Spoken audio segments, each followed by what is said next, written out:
I didn't even have aspirin with me. It had no painkillers of any kind. Spent a really uncomfortable night there. And in the morning, by morning, my knee was the size of a soccer ball and completely rigid, locked, till it couldn't be moved at all. And so I made a little sled out of putting my skis together and lashing the pack to the skis.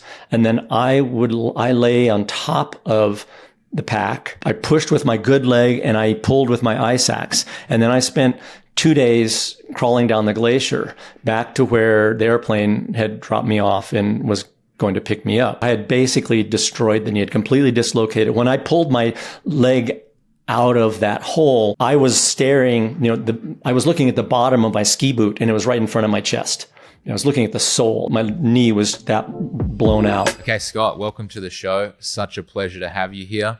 One of my best friends, Ryan, he's introduced me to your work, and he's been an outdoorsman for a lot of his life, and he really took me on some amazing adventures. And so he wanted to make sure that I told you that my first kind of mountain with some gear, my first experience doing really outdoor climbing and all that sort of stuff was an ascent into not really an ascent, but into the Bugaboos, and we did Pigeon Spire as my first climb. And so that was a real big first experience, and it really blew my socks off. It's incredible out there, but shout out to Ryan for sharing that experience with me.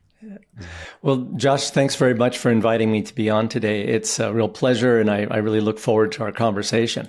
I have to say that that's sort of trial by fire, indoctrination into climbing. To the Bugaboos are just a fantastic little range of mountains, and Pigeon Spire is not trivial by any means, especially for a beginner.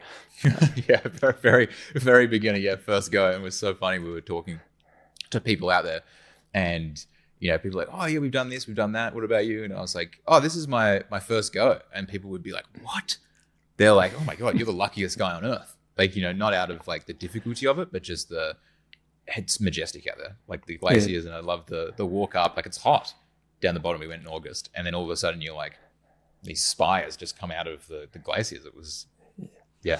It's really a spectacular spot. I love it. And that can be a really, excuse me, interesting way to get indoctrinated. My indoctrination to climbing wasn't all that dissimilar of, just launching into it with not really knowing what I was doing. I was trying to impress someone. And so, was climbing well above my head. But that's why I understand what you're talking about. Amazing. Would you mind embellishing me a little bit on that story? Sure. It was right out of I had done some climbing in high school a little bit. But I grew up in Boulder, Colorado, which was in the 60s and early 70s, was one of the main hotbeds of climbing in America. It was really when climbing was a very rebellious activity. The reason I got involved in it as a kid was my parents did not want me to be climbing. I was a teenager wanting to break, kind of spread my own wings and do my own thing. And I saw the climbers were this sort of rebellious lot, kind of fringe element of society at that time, and a very romantic element that was very appealing to, I think, a lot of young guys. There were women involved, but nowhere near the level now that there was then. And so I was sort of attracted to that and idealized a number of the climbers around Boulder. And I was young and strong, and I had been hanging around one of the local climbing shop in Boulder at the time, and the fellow that owned it just assumed that I was a climber because I was coming in there, and I had actually managed to scrape together a few dollars, and I bought a used pair of climbing shoes. And I didn't have a rope, we didn't have harnesses back then. You basically just tied the rope around your waist and went climbing. So I didn't have a lot of equipment, but so I would do a little bouldering. So I knew some of the movements, and I knew the lingo, of course, because I'd been tuned into this for a while. And so he invited me to go climbing with him in El Dorado Canyon, which is a fantastic kind of world famous climbing spot just south of Boulder. And I, of course, was way too excited and embarrassed to tell him that I really had never been rock climbing before. And and so we launched out on this climb that, not a particularly difficult climb, although remembering this, this was in the late 60s, or maybe it was around 1970, when 5.7 was considered a moderate grade. It wasn't hard back then, but it was considered a moderate grade, one where you would be placing protection as you climbed. And Gary just said, "Well, do you want to lead the first pitch?" And I said, "Sure." And he gave me the rack, which at that time contained some pitons and a few nuts and things like that. And I launched off on the climb and that first pitch, and I didn't even know how to place gear, so I just climbed all the way to the belay ledge, like 100 feet or so, and belayed him up to it. And he went, "Wow, you didn't put any gear in." He was thinking, "Well, this is so trivial for you. You're so good. You don't even need to put any protection in." And at that point, I felt like I had to confess and I said, "Well, I've actually never done this before." And so we hit it off very well at that point, because he was kind of that same spirit. He was probably 15 years older than I was. And then we began climbing more and more. And of course, I began to learn a few things, and I learned how stupid that was. But yeah, so that was sort of, my introduction to technical rock climbing. Amazing.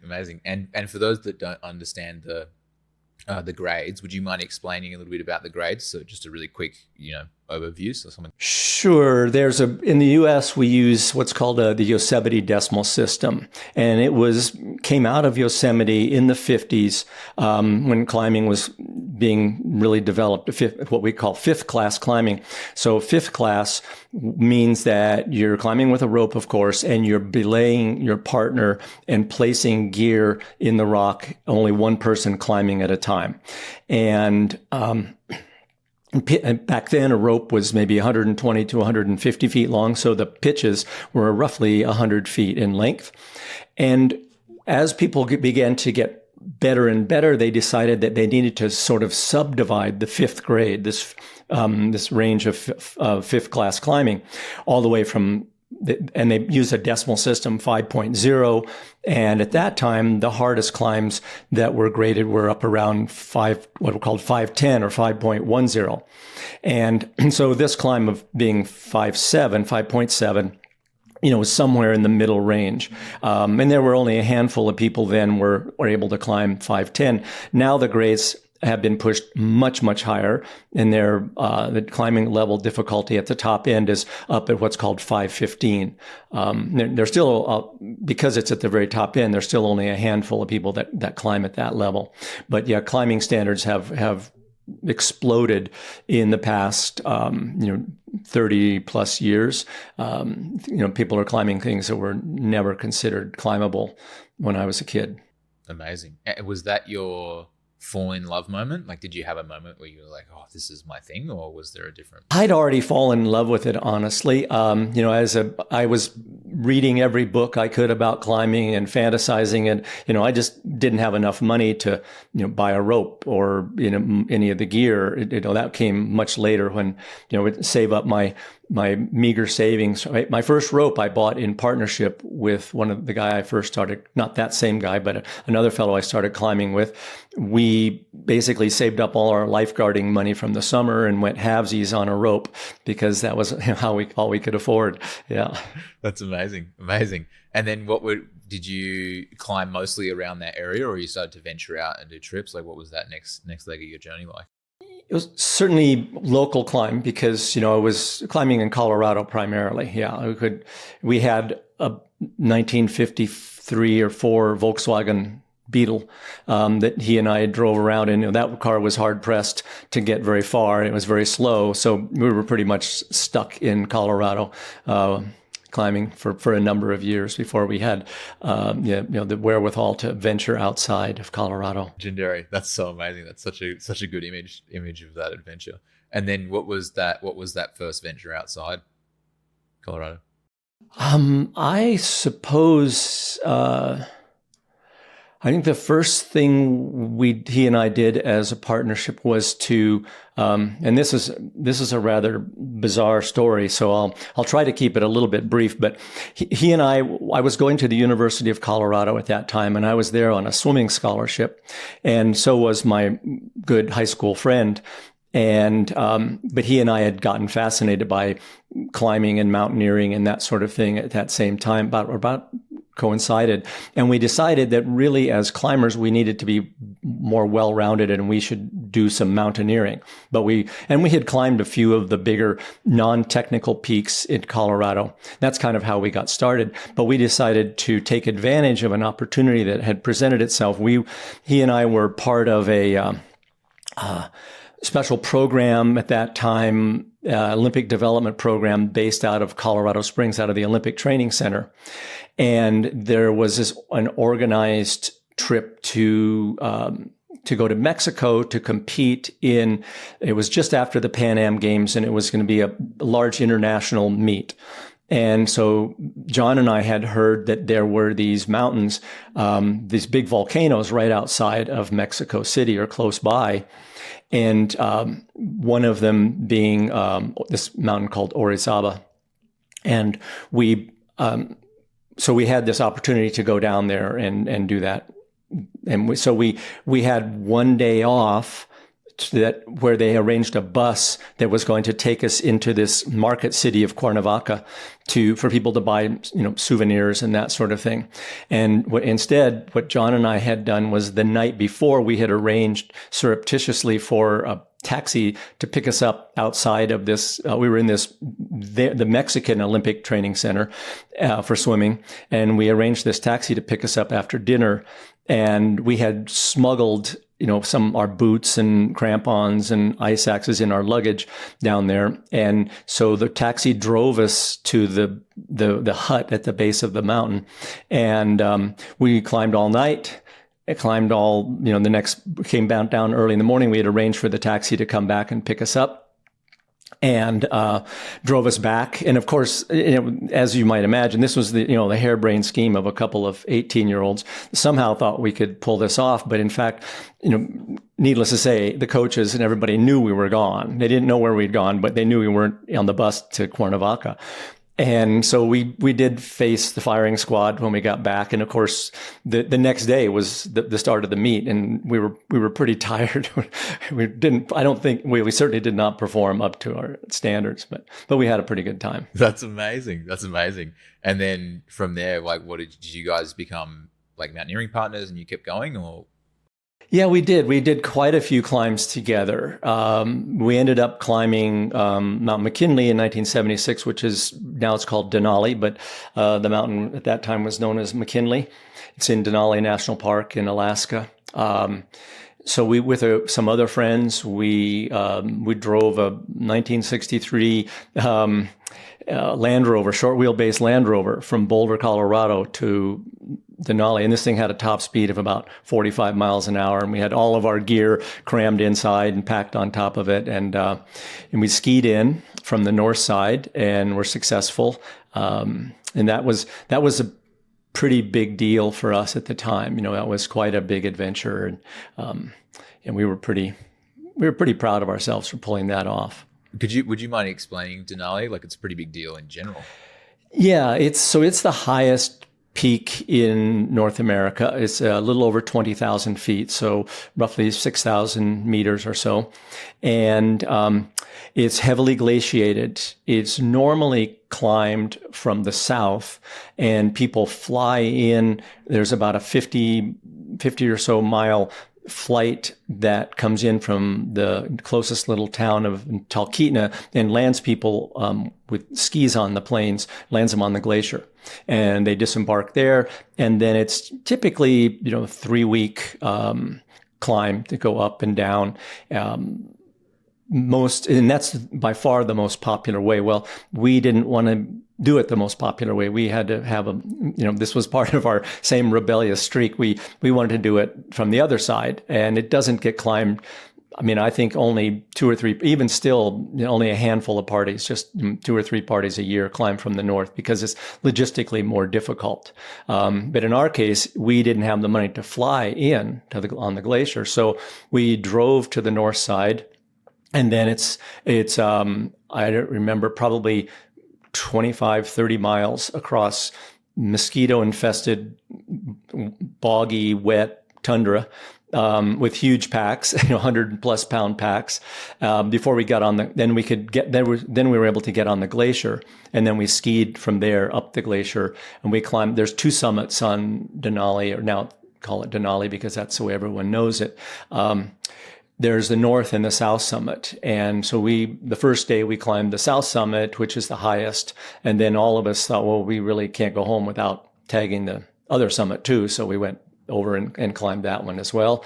And then we skied all the way back down with all of our gear, and then, hiked all the way back out. And it does involve the crossing of the McKinley River, which is a raging torrent. When we first went across, in early June, the water was already almost chest deep in some spots, and the river is almost a mile wide. And there are sandbars in a few spots that you could climb up onto and stop shivering, because this water's only been liquid for a few hours. It's coming right off the glacier.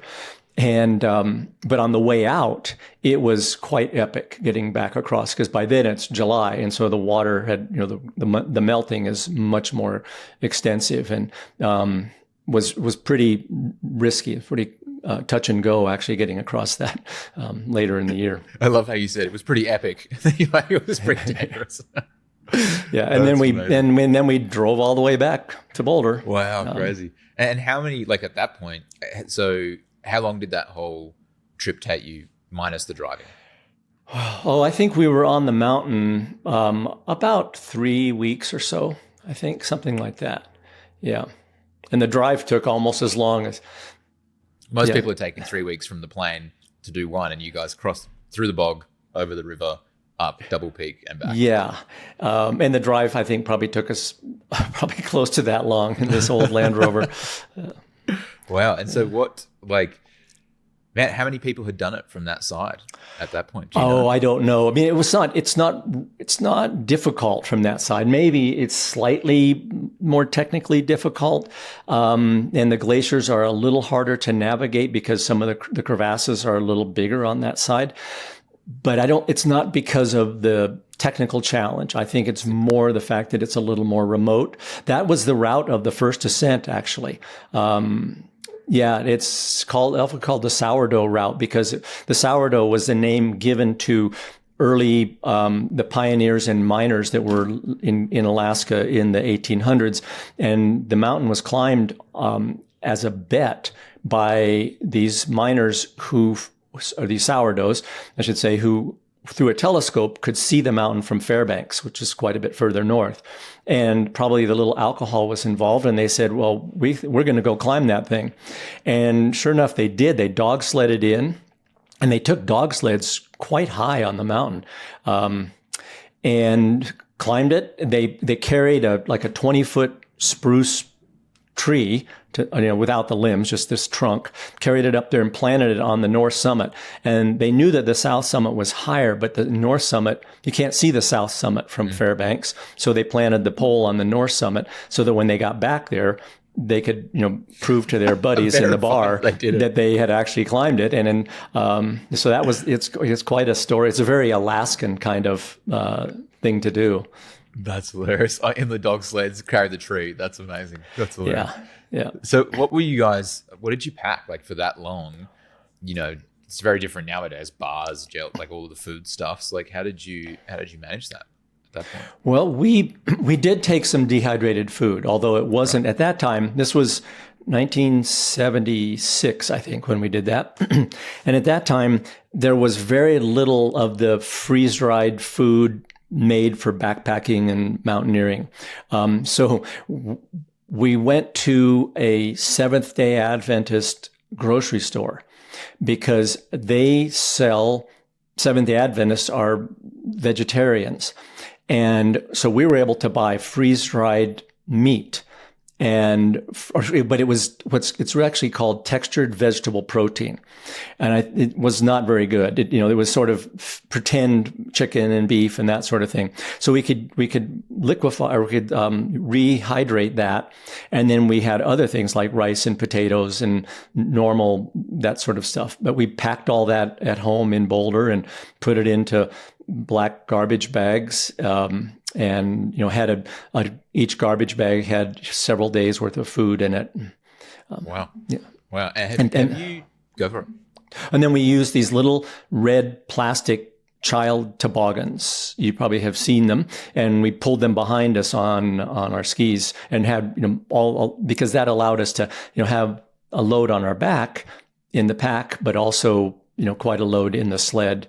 But the sleds can be quite a challenge to handle when you're on a side hill. You might be, traversing on your skis, and the sled, of course, wants to be pulling you straight down the hill. So yeah, it's not an easy thing to do. That's classic. That's so amazing. And have you, I think I was listening somewhere that you've done multiple different directional ascents of Denali. Is that correct? Yeah, I think I don't know. I probably have climbed Denali half a dozen times, and probably by four or five different routes. Yeah. Wow. Which one did you find the most challenging? That original one, or? Well, the one that I found the most challenging is the one we didn't finish.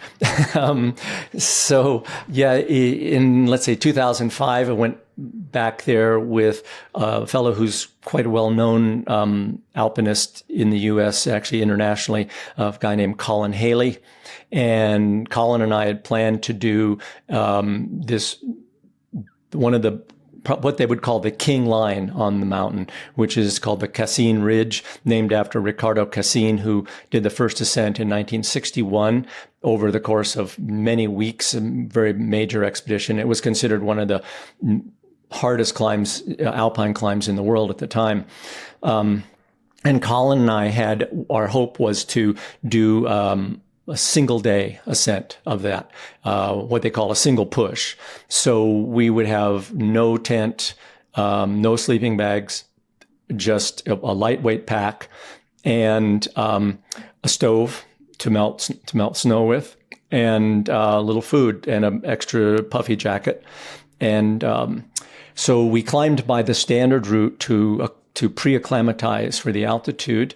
And then it was a particularly dry, had been a very dry winter and summer and spring so far. And when the approach to the climb was significantly more challenging than probably the climb itself, due to the black ice that we were encountering.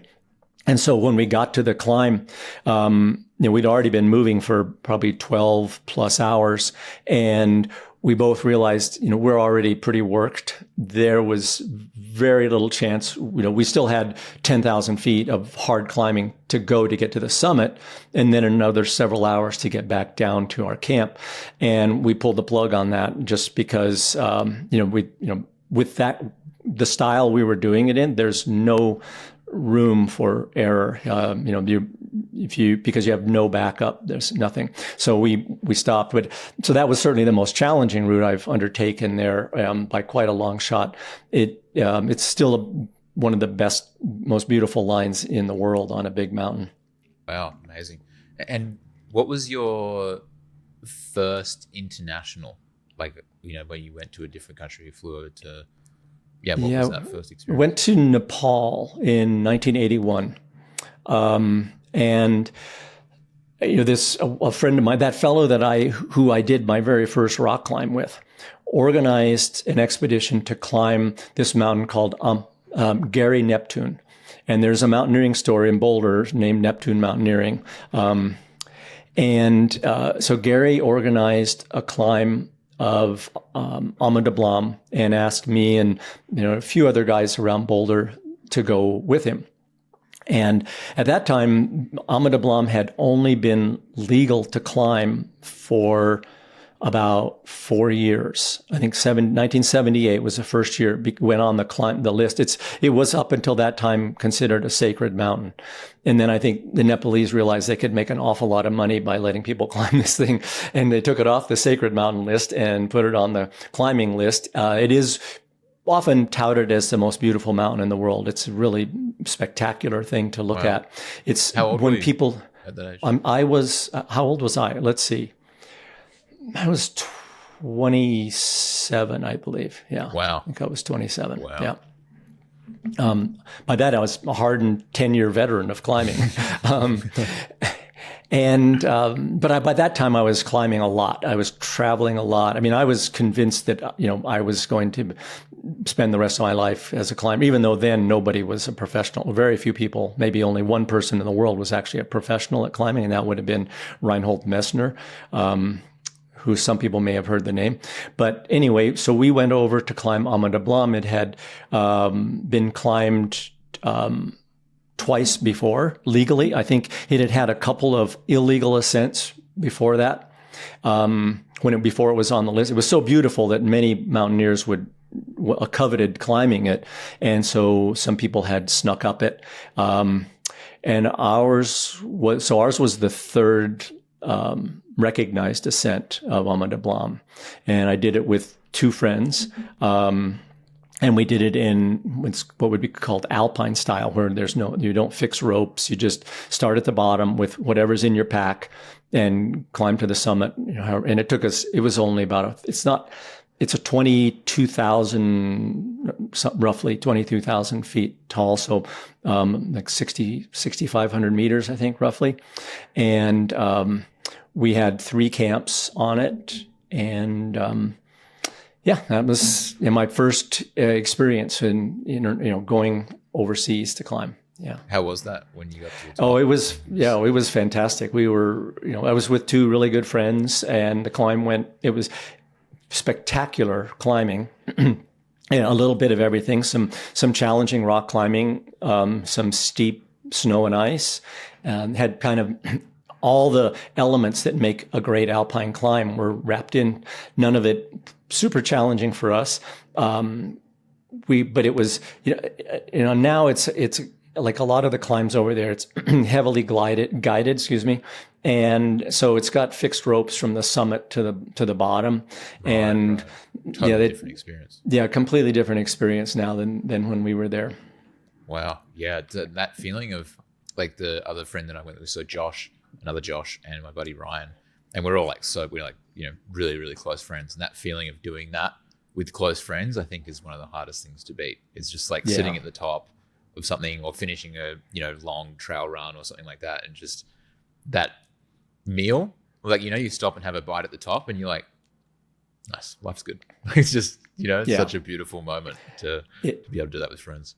And none of us had ever climbed anything quite like that. I mean, we'd all climbed big mountains around, but none of us had this thing had, because it was so alluring, and it had already had this reputation because of its beauty. And from the summit, you're looking straight across at the south face of Everest and Lhotse and Nuptse. Some of the biggest mountains in the world are just right there, less than 10 air miles away. So it's a pretty incredible spot to spend a little time. Yeah, amazing. Oh, what I found so wild about Nepal was how hot it is. Like, I just think that there's so much snow and there's so many mountains, and then you land in Kathmandu, and I was like just drenched in sweat immediately. Yeah. It's hot. Like it's very, it has quite a dramatic change in the environment from jungle down below, and jungle all the way. I mean, quite a ways up the mountains. Yeah. It's very jungly and warm, and something that a lot of people don't realize, that even when you're on some of those big glaciers, it's very hot because of the reflection. Denali is quite famous for that. Because you're in this glaciated valley that's covered in the side. The mountains on the side are all snowy, and the glacier, of course, is covered in snow. So it's this giant reflector oven. And even though the the air temperature doesn't get above 50 degrees. It feels like you're in a sauna. It's so hot. Yeah, it's so interesting, isn't it? And then at nighttime, it's just everything's frozen. Anyway. Yeah, then it freezes right up. As soon as the sun goes off the you get into the shadow, the temperature plummets. Yeah. Yeah, I remember we were talking earlier before we started recording about how I woke up in Canmore, and I did Lady McDonald's, which is just like a small one behind it. And I'd never climbed anything that high in my life. Like, I'm from Australia, so it's like pretty flat. I'm from Western Australia, so it's very flat. And I didn't understand just how everything works, So I was like hiking up, I had like warm gear on, and I was hiking, climbing, and then I was like sweating, and so I was like, oh my god, I'm so hot. And I took everything off, and then we came around, and I was like dying. I'd just come from literally like Minnesota the day before, and so I was like flat as anything going up this mountain.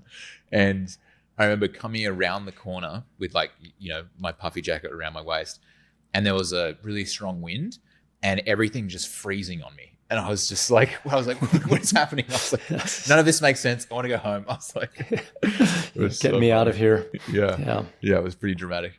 So you've done that, and then I'd love to know, like, where did always the scars on your knee come from? What's that about? So between those two, climbing Denali the first time in 1976 and climbing Mont de Blanc in 81, I had kind of upped the game, so to speak. I was at the university, as I mentioned. Ended up graduating with a degree in mechanical engineering and mathematics. But I was convinced I was never going to be an engineer. I didn't really have much interest in it. I chose to study engineering because I wasn't smart enough to study physics. And so I took after that. And the day of my last final exam, I was on an airplane for Alaska to climb. And my friend and I, not the same one, a guy named Brad, he and I had scouted out a line on a very prominent buttress, about almost a 5,000 foot rock buttress on a peak near Denali called Mount Hunter. And it's the north buttress of that. And so he and I had been training all winter doing hard climbs in Rocky Mountain National Park, just outside of Boulder, and went up there knowing this was going to be a huge challenge for us. And so we arrived there, and it turned out to be one of the snowiest springs on record. And this route wasn't very safe. So we made a couple of attempts on the North Buttress of Hunter. It had not been climbed at that time. But we scouted a line that subsequently was climbed by a fellow named Mark Twight. Some of your audience might have heard of him. He's famous for starting Jim Jones and training a lot of movie actors in the movie 300 and many other movies. Mark ended up completing this route that Brad and I had seen, and he called it Deprivation, which I think is a really good name for this climb. It was a big struggle for him as well. But Brad and I tried it, got up on it twice, and it's a series of vertical rock bands that are between 500 and 1,000 feet tall, separated by 60 to 70 degree ice fields. And it was snowing so much that frequent avalanches were coming down and scouring the face. And we were almost swept off a couple of times. We luckily managed to be right under the vertical rock bands when these avalanches came down. They weren't like massive avalanches, but definitely big enough to sweep us off the face. So was that luck that you guys were there? It was just luck that we were able to be in a sheltered spot when the avalanches went over top of us. And so in each case, we just turned tail and went down as fast as we could. And we probably spent almost 2 weeks waiting for conditions to change, and it just wasn't changing. And so Brad at that point was getting bored with it all and said, I'm leaving. And I said, well, heck, I spent the money to come here. I'm going to do something. And so I didn't have a permit for Denali, but it was just around the corner up the glacier, 10 miles. So I thought, I took my skis and loaded up a big pack, and I skied up to Denali thinking, well, I'm just going to go up there and see what happens, and I was using, ski gear and that sort of thing was pretty primitive in the 70s for skiing in the backcountry. I was using normal cross-country skis with flimsy little low-top boots, and partly because they were very light and I could move pretty fast on them. And then I would carry my mountaineering boots. So I put all of that stuff in the pack. And I was on that route that's nowadays very popular. But at that time, there was almost no one on the mountain besides me. This was early May, like just the first week of May. And because, like I said, my last final happened, we were on a plane to Anchorage that afternoon. And so I got up there, and again, the weather was terrible. So I hung out at made a little base camp at about 14,000 feet on this. And I was looking up at this 5,000 foot face above me, and I saw this beautiful line, this couloir, which is a snow and ice filled gully. And I thought, wow, that's a great looking line, but it looks like it would have a lot of avalanche danger in it. And so I spent a couple of days waiting again for the weather, and freakishly at about midnight one night, I was outside, it's daylight there, or almost twilight. It never gets darker than just sort of twilight at that time of year. I saw that whole couloir rip out with a huge avalanche. It came right down it. And I thought, okay, that thing's going to be safe now. You can climb it. So I literally grabbed, I had a little fanny pack, which were kind of a new invention in the 70s, just a small pack and I put a water bottle and 2 Baby Ruth candy bars in that fanny pack. And then I headed off to climb this thing, and then ended up climbing it. At the time, you left your main pack behind? I left my camp there with all the stuff. Yeah. Right. And I was going to climb to climb to the top, come back down to my camp. And I figured I could do it in, 8 or 10 hours. So didn't seem like that would be too long to be away from that stuff. But I left at midnight. It was very cold. So I had pretty much all the clothes I had brought with me on. And I did, the initial part was challenging. There's a big crevasse at the start of the climb. They call that a bergschrund. It's where the glacier separates from the stationary, the permanent snow on the face. And that was really sketchy to get across. It's quite a big lip on it. But once I got across it, I realized I couldn't go back. I have to go up now because there's no way to recross this thing. So I climbed up the thing. It's about, I think the total vertical in the couloir was about 4,500 feet. So, almost 1,500 meters. And, it's about 50 degrees. And because it had avalanche, the bed surface was now very firm. Some of it ice and some of it just very hard packed, what they call neve, which is kind of like hard styrofoam ice. So it was perfect for climbing. And I got to the top and was pretty euphoric. I think, oh man, I've just done this first descent, this new route on a huge mountain by myself. And so but then I returned back to that camp that morning, because I got to the summit at about, I think, probably 7 or 8 in the morning. And then I was back down in maybe 3 hours. It was probably 10 or 11 in the morning when I got back to my camp. And by that time, some other people had shown up to where I was camping, and they were kind of amazed that I'd done this thing. I don't think anybody had done something like that there that early. Now that particular route does get climbed with some frequency, but, I was so excited about that. I thought, well, I'm going to just ski all the way back down to where the airplane dropped us off, where I had more food. I was going to rest a few days, and then I was going to ski up and climb the Cassin Ridge, that route that I mentioned trying before with my friend Colin. And because at that time, I was on top of the world. I just thought, well, heck, I just did that. I can go solo the Cassin, which I don't think had been soloed at that point. So I waited all day until the glacier began to freeze up, because during the day when it's hot, like we were talking about, it's just mush.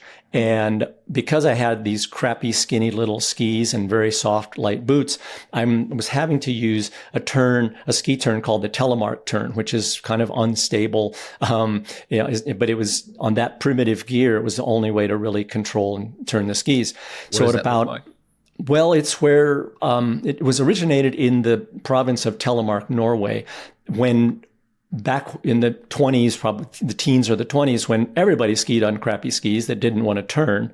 And the way you get into a staggered sort of split stance. People who are familiar with, let's say, weightlifting exercises, it looks a little like a split squat, where one foot is well out in front of the other. And you angle the front foot and the front ski slightly compared to the rear ski. And that pushes the rear ski around a corner. And when you've got these crappy skis that don't want to turn, they weren't really designed to turn, they're designed to go straight. And so I started down at about midnight. Things had frozen up pretty well. I skied down maybe 2,000 feet or so. And I was in the midst of this telemark turn when my front ski broke through the frozen crust and went in a couple feet, so right up to my knee. And I had about an 80-pound pack. And I pivoted, so we can imagine my lower leg was completely immobilized vertically in that crust of snow. I pivoted over that knee, around that knee with this 80-pound pack.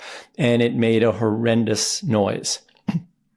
And so I had to, first I'm upside down. My head is stuck through the crust of the snow and I've got this big pack pushing my face in. Had to get out of that. And then I could tell something was wrong because my leg was pointing the wrong direction. And I reached down into the hole where my foot was and undid the binding, and it pulled my leg out. And it looked like my knee was a universal joint. I couldn't move my lower leg.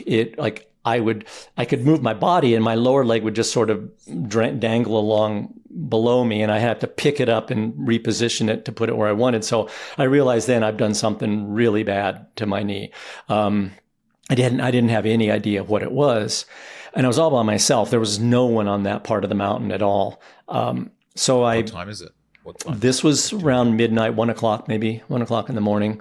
Again, it's daylight almost, so it's, the darkness isn't any kind of an issue.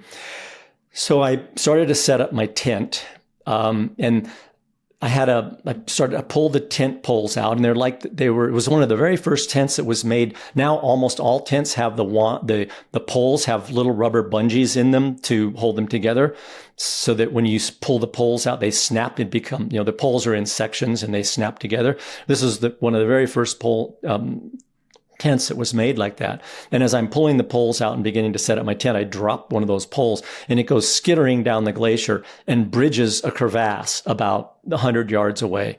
And I'm just going, oh shit, what else could go wrong now? And so I have to crawl down there 100 yards, my leg dragging behind me, get this pole that's spanning the crevasse, crawl back up, set up the tent, get inside, and then the pain started. And I thought, okay, I am going to be delirious with pain tomorrow. So I wrote, I had a little diary that I kept, and I wrote down this list of things I was going to need to do the next morning when I had to head down. And I spent a very uncomfortable night. I didn't even have aspirin with me. It had no painkillers of any kind. Spent a really uncomfortable night there. And in the morning, by morning, my knee was the size of a soccer ball. And completely rigid, locked, till it couldn't be moved at all. And so I made a little sled out of putting my skis together and lashing the pack to the skis. And then I lay on top of the pack, and I pushed with my good leg and I pulled with my ice axe. And then I spent 2 days crawling down the glacier back to where the airplane had dropped me off and was going to pick me up. And then when I finally got back to the landing spot, where the plane was going to pick up, once again, the weather had turned terrible. And the guy who flew me in there was a friend of mine from Boulder. He had a a ski plane operation there where he flew people onto the glacier, named Jim Sharp, who's since been killed in a flying accident. But Jim knew that I was hurt because there was a radio operator on the glacier then. And the radio operator's job was to let the planes know when the weather was good enough that they could land on the glacier, because landing on a glacier with low clouds, everything's white and you have no depth perception at all. So it's extremely hazardous for everyone. And so for 5 days, I lay there waiting for a break in the clouds, and I could hear Jim fly in almost every day, circle around. He came in a couple times each day looking for a hole in the clouds where he could come down through and pick me up. And finally, there was a little hole, and he dropped through this cloud, and he had radioed to the radio operator, "Hey, I'm going to try to get through here. Tell Scott to get ready." So I packed everything up, and Jim landed, and we were on the ground he was on the ground for less than 5 minutes, and threw me in the plane, flew me back to Talkeetna. I went home to Boulder, and I was kind of a wreck. Took me another several days to get an appointment to see an orthopedic surgeon who, and now remember, I'm kind of at the peak of my youthful vigor at 20, whatever I was, 24 years old or so. And I go in to see the surgeon, and he says, "Well, I've got some bad news. You're probably never going to be very functional again. This is, I had basically destroyed the knee, had completely dislocated. When I pulled my leg out of that hole, I was staring, I was looking at the bottom of my ski boot, and it was right in front of my chest. I was looking at the sole, and my knee was that blown out. And so he said, "I'll do the best." Orthopedic surgery in the 70s was nothing like it is today. And he patched me back together, but he said, "You're going to probably be walking with a cane the rest of your life." And that was a pretty shocking thing to hear for somebody who, was, I was coming off the mountain with this euphoria that I can do anything. And then you get this dose of reality. And it all happened, in a literally less than a second. I went from being Superman to crawling on the glacier, hoping to survive. And that was a really humbling experience and completely life-changing. At that point, I just had to refocus and readjust and figure out, okay, what am I going to do with my life now? Because I was thinking I was on this trajectory to be a climber the rest of my life. And I had no insurance. And so I ended up, after the surgery and after a long healing period, I was in a full-length cast from crotch to toes, or crotch to ankle for 6 months. And my leg had atrophied to where I think my arm was bigger than my leg. So they kept having to change the cast to make it smaller and smaller as over every few weeks I'd have to get a new cast. And so I thought, okay, I'm going to have to basically prostitute myself and go to work as an engineer, even though I had no interest in doing so. And so it changed the trajectory of my life. But we don't need to hear my whole life story. But that was a real pivotal moment for me in terms of, most young people, and I think many of us never really realize our fragility, how fragile, our grip on life is. I could easily have been killed. And so I suddenly felt mortal, as most 24-year-olds feel immortal. There's a reason they send 20-year-olds into battle and not 50-year-olds. And I had that same sort of feeling. I'm invincible until, boom, suddenly you realize I'm not invincible. And then I ended up having 7 surgeries to try to fix that knee. So that's where all those scars on my knee came from. Long story about those scars on my knee. What a story, man. Wow. I mean, I'd love to hear about the recovery process, but I'd just love to clarify. So you had your ski, and then you have the bag on top of the ski, and then you're lying on top of it belly down, and you're picking... Kind of I lay on my side mostly. Yeah, I was lying on my side and pushing with the good leg. And then luckily, glaciers flow downhill. So I really, most of the way was downhill, but every now and then there'd be a small rise. And that was a big challenge. That's why it took me 2 days. It was pretty slow going uphill with that technique, because I would put the ice axe in to hold myself while I readjusted, move my foot to push, moving like 10 inches at a time, probably. Wow. Did you ever lose control and slip down too fast, or how was your control? No, it wasn't that. I wish it had been faster like that. I would have loved it if it slid that fast. But no, it was a pretty crude setup. The pack is dragging in the snow, and so no, it wasn't never at any risk of sliding into another crevasse or something. Wow. What was what was your mental conversation like as you were going back? How did you manage that? Because it wasn't a couple of hours. You said it was a couple of days, right? Yeah. Well, interestingly, that people have asked me that before, and I never had the slightest doubt that I was going to be fine. It just never occurred to me. It's like, okay, this is going to take a long time. I'm going to handle it. I'm just going to deal with it as it comes. But it was never thinking, oh my, there was never the poor me moment or woe is me, or how am I going to get myself out of this? I knew what I had to do, and it was pretty straightforward. So it was, just focused on, one step at a time. Yeah. one drag at a time. Sure. Yeah, well, exactly. Yeah. Wow. And then, with your rehab process, you said 7 surgeries? Yeah, it's over the next probably 20 years, 7 surgeries to try to fix things up. Ended up finally about 15 years ago getting that knee replaced, because I had pretty much worn it out.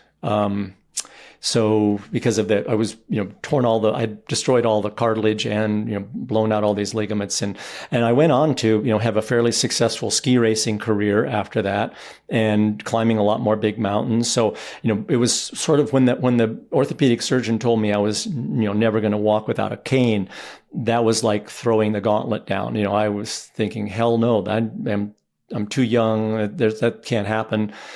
So I don't know that I took it so much as a challenge, but I think that scared me more than anything else, was that I was going to be a cripple the rest of my life from this. And I was determined not to. But in the process of having that ski racing career, doing all this running around in the mountains and climbing big mountains, I completely destroyed that. And by the time, I think I had it replaced when I was about 55 or so 15 years ago. So there wasn't much left at that point. It was bone on bone, and it got to the point where it was just so painful to move around with it. Then I'm back to running fairly high mileage and climbing and skiing and doing all those things again. So it was. I'm really glad I went for it. Wow. What do you think that like you were saying that you went from feeling immortal to mortal, and I've had my own experiences of that. What was the benefit that you think from that you got from that experience that you've taken forward? I think the notion of carpe diem. I know we're here for a pretty short time. You need to do what you can while you're here, maximize whatever your potential is, whatever your dreams are. And I've definitely lived my life that way ever since. When I went to work for that engineering firm, it was in Boulder. It was an aerospace firm, and I promised my father I would stay a year. I lasted a year and 1 day, because I thought sitting in a room with 20 other young engineers drawing pictures. We were working on space shuttle part. That was when the space shuttle was brand new, and I was designing some of the hinges for the big doors on the space shuttle.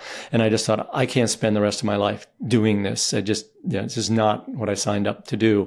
And luckily for me, I had a great professor from the university who one day I called him because I heard he was getting married. And I said, hey, Frank, just congratulations. And he said, hey, how are you liking it there?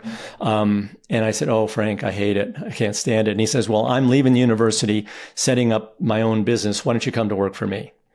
And so he and I set up a partnership, ended up setting up a partnership where we had our own engineering firm, and we were working in the astronomy area, building instrumentation that's used for astronomical work, cameras, and we also were building the big telescopes, like professional grade telescopes. Up to the biggest one we built was about a 3.5 meter mirror.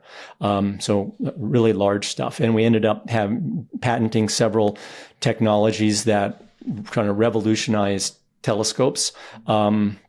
And so I did that for a number of years, and that was, much more along the lines of what I wanted to do. But it was, but it was really accident. I just happened to call Frank out of the blue saying, congratulations on getting married. And the door opened and I jumped through it, and I've had several other opportunities like that in my life. And I've just realized that when something like that is staring you in the face, you just need to take advantage of it. Totally. And how did you go back to climbing? Like, what was the first experience? Yeah, it took a long time. Yeah, it took probably, because my knee had been locked in this cast for 6 months, it didn't want to bend. And so it took me almost a year to get most of the flexion back in my knee to where that I could even ride a bicycle and climbing. Luckily, I had some understanding friends around Boulder who would take me out climbing, and they knew my limitations at that point. But after 2 or 3 years, that happened in May of 78. And by September of 81, I was climbing in Nepal on Ama Dablam. So, it did take a few years to get back to that level. But it did come finally. Yeah. Yeah. And you didn't let the dream die, so. No, I climbed, I'm not very active at climbing anymore, more just due to circumstances of work and that sort of thing. But, I climbed at a pretty high level for quite a few years after that. Yeah, wow. And then where did the transition into coaching and the uphill athlete and all that sort of stuff come? Like the book and, the Alpinist book and all that sort of stuff. Where did that come? Another freak accident, that occurrence really. So when I moved to a small community in Washington Washington State that had quite a active junior cross-country racing program, kids program. And I had been skiing cross-country ski racing at quite a high level, did some time of racing on the World Cup level. And when I got there, the woman who had been coaching the program got pregnant and was going to step down. And they said, hey, we know you have this background. Would you coach these kids? And I immediately said yes. And then, at some point realized, well, actually, you don't know anything about coaching.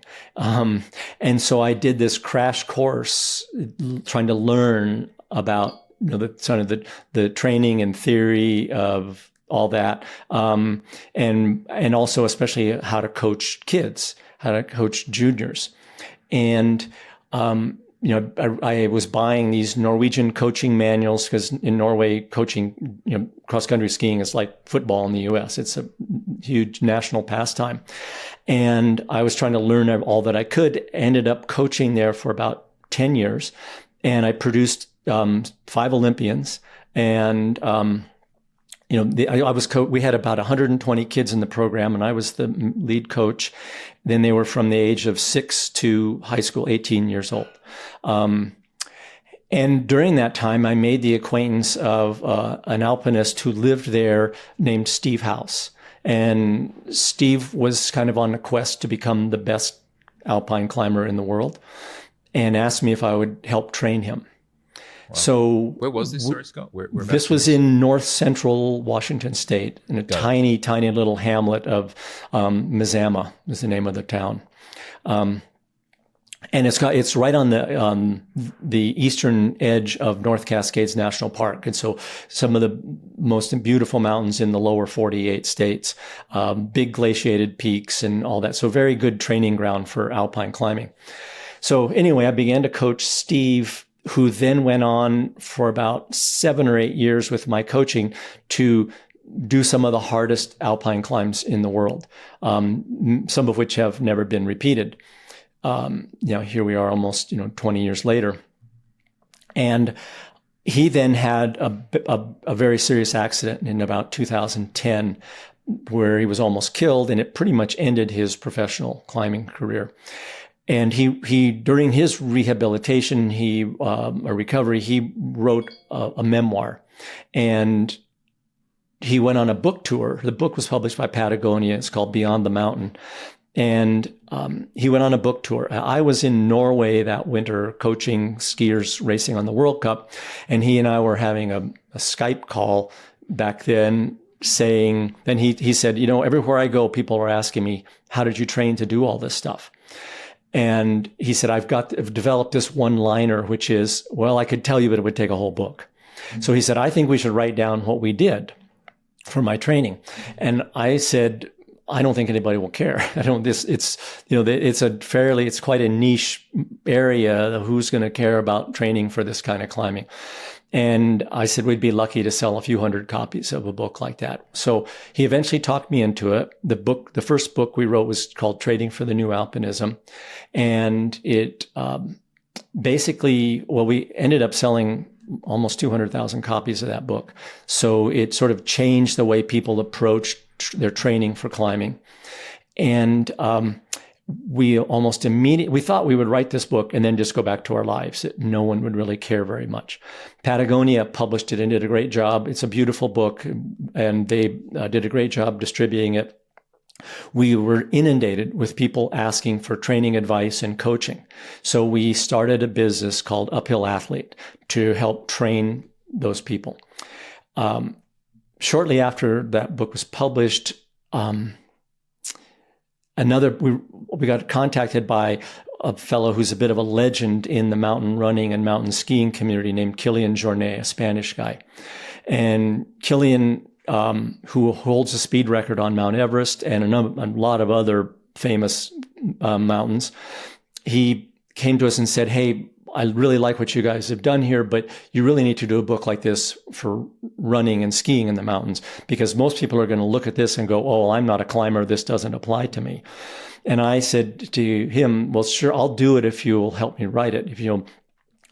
So basically, he and I ended up writing this second book, which is called Training for the Uphill Athlete, that's focused not on climbing, but on running and skiing.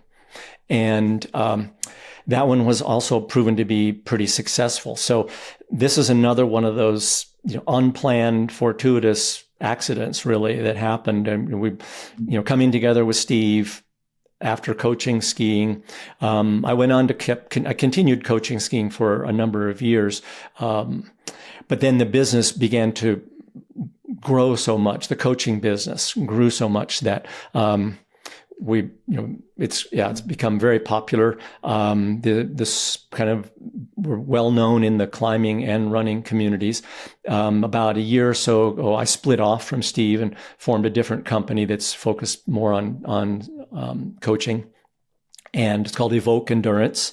And about 17 of the 19 coaches that were working at Uphill Athlete came with me, and it's we've got a booming business. So amazing. Yeah, I'd love to know, like, when you said you did this crash course on coaching when you were teaching those young kids, what was it, and what do you think clicked for you that produced these incredible, literal world-class athletes? Well, what I did that I think, I didn't invent anything, frankly. All of this stuff, training for endurance sports is, a well-studied area. And by endurance sports, I mean anything that lasts more than about 2 minutes would be considered an endurance activity. Now, that may seem really short to people, but by endurance, what I mean is that the aerobic metabolic process is the dominant energy production process for those kinds of activities. So from 2 minutes to 2 hours to 2 days, it's the aerobic system is what is fueling your movements. And what I saw when I began to coach cross-country skiing was there wasn't, especially in English, very much literature about coaching skiing. So I began to look outside, and since I don't read Norwegian, I was forced to start let's look at some other endurance sports that are well studied: cycling, running, swimming were the three I went to, because they're huge amount of information on the way the athletes in those sports have trained, and the methodologies that have been tried and abandoned or modified. And sports science or coaching, I should say. Sports science is a slightly different animal, but coaching is the process, sort of an evolutionary process of trial and error, and you see what works. And, the body of knowledge, if you have tens of thousands of swimmers, let's say, training a certain way under, and maybe you've got, 1,000 different coaches with different coaching methodologies, the ones that produce the best results, because it's very easy to measure results. You're using a stopwatch. Every pool is 50 meters long. And so you can see which training methodologies work and which don't. You can say the same thing with running, cycling, rowing, doesn't matter.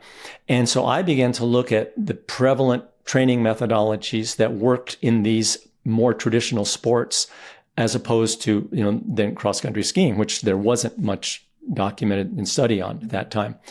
And I pulled together these knowledge base, which is incredibly broad, and sort of sorted through it and pulled out the things that looked to me most promising. Then I put them together and made them applicable to skiing. And I did the same thing with climbing. I looked at how traditional endurance sports were trained. Alpine climbing, even though there's a high technical component, a skill component that goes along with it, the actual demands on the body, there's a strength component too, but it's primarily an endurance sport because you're doing things that take many, many hours of hard work. And so I began to do the same thing when I was working with Steve, taking traditional knowledge and applying it in an untraditional way. And that, I'm still doing that today. It's the same. It's kind of the underlying philosophy that we have. It's in the books. It's on the website. All of our coaches use it. This stuff is pretty well understood, but most people haven't been able to put it together in these unconventional sports. Yeah. Do you mind if I just read a quote that I've got from you, which I think is really relevant? I think you've said, people who randomly exercise a lot can become very good, but they'll probably never maximize their genetic potential without getting in some sort of structured training program. And the difference between exercise and training, of course, is that training has a progression to it, where what is hard for you now will become easier for you in the future because of the gains and progressiveness of the training. Would you mind elaborating on that? I know it was a long quote, but the complexity of individuals and our training and the importance of having a plan, because it's like I got really fit when I was doing a lot of mountain trail running, and we did like 12-hour stuff, and I feel like I've just got some genetic advantages to that sort of stuff, and it was completely random, ad hoc. And it's like, when you look at that, where I got to versus where I could have gotten to in that time frame, the reality is it's probably a pretty big gap. Well, perhaps. And if you had wanted to pursue it farther, you probably would have needed to started to put more structure and organization and progression into your training. So when I first started lecturing about training for climbing, one of the big pushbacks we got was these people didn't want to train. They just wanted to go out and go climbing, which is essentially what you were doing. You just want to go running. You don't want to have to adhere to some sort of schedule and I completely get it. You don't need to, not everybody needs to train like an Olympian. However, if you have, let's say, reached a plateau in your fitness and performance, and you are looking to go beyond that, then it's wise to look at, okay, how do real athletes train? Now, what you said in that quote, which I still completely stand by, is that you can become very fit by randomly exercising, especially if you've got lots of time on your hands. And that's how many people have pursued their sports, whether it's ultra running or climbing, is if you run enough, yes, you're going to get very fit. If you go out and climb 5 days a week, you're going to become very good at climbing and very fit. But eventually you're going to bump into probably, your genetic limitations or the limitations imposed by the fact that you're probably just, most people when they are exercising, they do the kind of exercise that appeals to them. It's fun, that they enjoy. Whereas athletes are not typically the things you enjoy, the things you're already pretty good at. But if an athlete wants to improve, they need to figure out what they suck at. What's holding you back from performing at a higher level? And that means, looking for the low-hanging fruit and training things that may not be high on your list. So it's like, okay, this is work now. It's not recreation.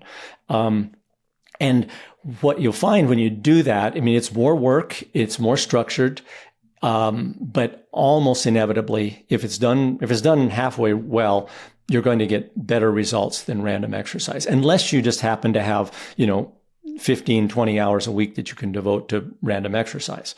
But most people don't have that. Yeah. And would you mind maybe, for someone who's looking to get a coach or looking to get support on this sort of stuff, and there's obviously you guys, but if they're trying to create a lens to look through to find a good coach versus a bad coach, do you have any just quick suggestions for someone to change their perspective instead of just, because finding a bad coach or a bad trainer can sometimes end up in injury, which is yeah. So I think what's most important when you're interviewing a coach is to understand what their coaching philosophy is. I believe the most important thing for a coach the ethos that has to underlie coaching is the same as with doctors. We have our own Hippocratic oath. First, do no harm. That's, it's so easy to screw people up. And so our first goal is to not screw people up. Then the second is to ask, what their philosophy is and how they're going to progress you from point A to point B. It can't be randomized. If it's randomized, then why do you need a coach? You could just go randomly do this on your own and have, maybe it's not guided, but if your coach is applying randomization to your training, this whole notion that is prevalent in some of the exercise routines that are popular today of muscle confusion, that's antithetical to sport training.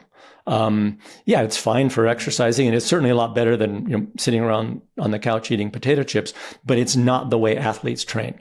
You have to have a goal, you have to be structured and identify that goal, and then know what the steps you're going to take between now and the goal are. And then in an intermediate along the path, at intermediate times, you'll be testing yourself to see, am I progressing toward that goal? Is the training working? Because if most training doesn't happen the way it happens in Hollywood movies, where people make massive improvements overnight. That's not the way our body responds. It takes many, many hours, weeks and weeks, months and months before you see significant gains, and especially when it comes to endurance. But you should see, in general, an improvement in performance over the course of, week to week, month to month. And if you're not, then there's something wrong. You're either, in most people's case, especially most people who are attracted to endurance sports are type A personalities, where in almost every case, more is going to be better. Which is not true, in fact. In many cases, more is too much. And what a coach can do is help you find that balance between how much is enough to create the proper stimulus to cause these adaptations that make you perform better, and how much, because doing too much actually detrains you. Your body will kind of go into a state of what's called overtraining, where it maladapts. It does not adapt to the training stimulus anymore.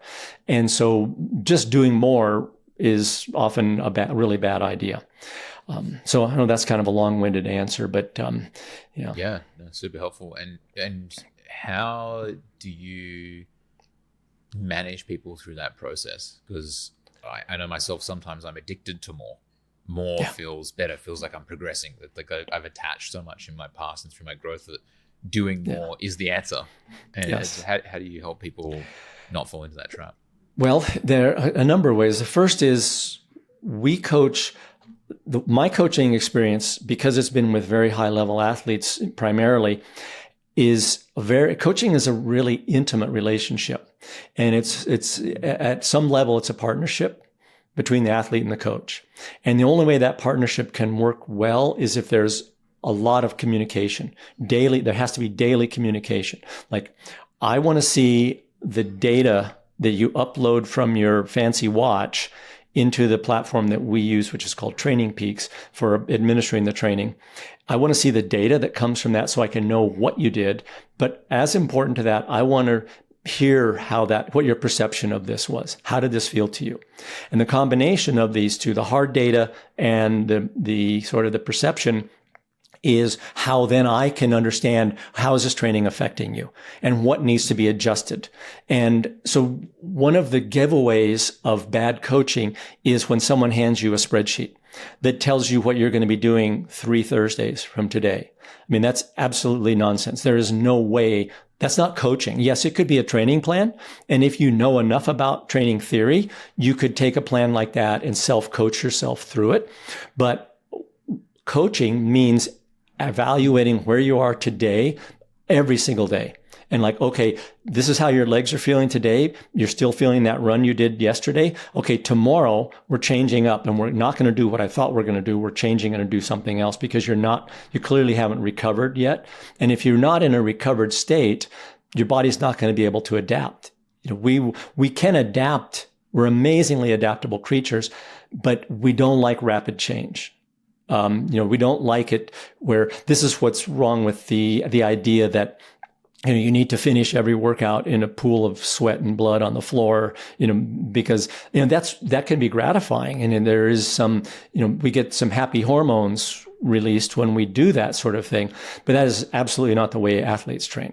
And so that's where this, no pain, no gain mentality has kind of taken over in the popular mindset that, whether it's through the, social media, YouTube, movies, you name it, that's how, real athletes train. That's silly. It's not true. You can't you couldn't train that way long term and expect good results. You might see some good results in a very short term basis, but eventually your body is going to rebel against that kind of thing. Mm. Wow, thanks. That was an amazing summary and explanation. I've got a few last questions to ask you, Scott, and I wish we weren't at time because I feel like I could sit here and talk to you for hours on end. I think your stories are amazing. The way you explain it is just so clear and helpful. I'd love to know if you're looking back on this last year and you were having a reflection, what's something that has gone really well that you're really proud of that's happened in the last 12 months? Well, I think starting this new business with all my coaches, we're a co-op now where the coaches are owners of the business and have skin in the game. And, we have a great team. I'm really proud of all of them. They're wonderful to work with. And having them have the confidence in me that when I said, hey, I'm leaving Uphill Athlete, I'm going to go start this new thing. And I didn't put any pressure on any of them. I just said, hey, you need to do what's best for you. And, virtually all of them left and came with me. So I'm very proud of them. I'm so thankful that they trusted me and had the confidence that we could pull this off. And we have. And so that has been huge, personally, and emotionally. Absolutely. For sure. Absolutely. Yeah. And then looking forward for the 12 months ahead of us, what's something that you're really excited about? Well, one of the areas that I feel we have made a pretty significant difference in that I'm very proud of, and excited about continuing is on the military side of things. So several years ago, probably 6 or 7 years ago, I started working with some Navy SEALs who came to me. They had been deployed in Afghanistan and discovered that the fitness that they had, they didn't have adequate fitness for running up and down those big mountains in Afghanistan. And I began to work with them. I've helped some of them progress to a higher level, SEAL Team 6. And And then I began to work with other tier 1 special operations groups in the U.S. And actually, last winter, I was a featured speaker at the International Association of Military Mountain Warfare Schools. That's kind of a mouthful, but it was about 30 countries came together, and I was presenting information on how I've trained a lot of special operations groups and individuals. Because we're using it again. I don't know anything about what they do from a tactical standpoint. I'm not an expert in that by any means, but I have found that the methodologies that I've used with all these other endurance athletes apply extremely well to these guys in the special operations world.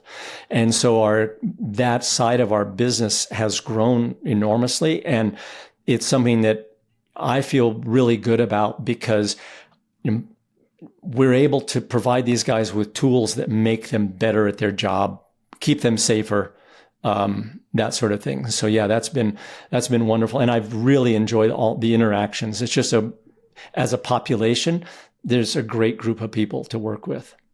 Wow, that's incredible. Thank you so much, Scott. I'm really looking forward to reconnecting. That was an incredible conversation.